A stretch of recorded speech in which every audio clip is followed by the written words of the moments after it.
బజార్ల పొంట తిరుగుకుంటా తొవ్వండి పోయేటోళ్ళ పిక్కలు వీకి పెట్టే బజారు కుక్కలు ఉంటాయి చూడుండ్రి. అవి వీటి పట్టుకపోతున్నారట. నెత్తురు తీసుకుంటా కుక్కల బ్లడ్ దందాయి వేస్తున్నారట.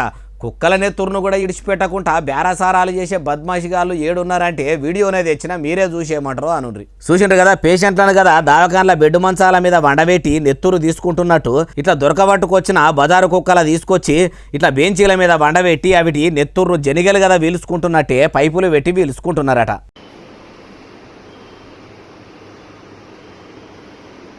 ఇది ఏడనంటే ఏడనో కాదు, కల్తీలకు కేరపడ్రస్గా పేరు అయిన దవాఖాన్లలో మెడికల్ మాఫియాకు అడ్డాగా మారిందని చెప్పుకునే తెలంగాణ గుండెకాయ హైదరాబాదు పట్టణంలోనే. అసలే కుక్కలు ఉన్న తావులు ఉండయి. అంతసేపు నెత్తురు తీసేదాకా అవి కూడా అట్లనే పండుకొని ఎట్లా ఉంటున్నాయి అంటే మత్తు సూదులు ఇచ్చి పండబెడితే మత్తులకు జారుకున్నాక తీస్తున్నారట.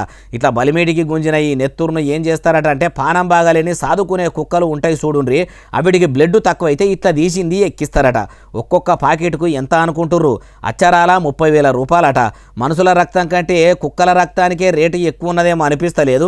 మరి ఇంత జరుగుతుంటే అక్కడి కుక్కల ప్రేమికులు అధికారులు కూడా ఏం కమాయి చేస్తున్నట్టు అంటే ఏమో లోపడి గుట్టు అక్కడోళ్ళకే ఎరక.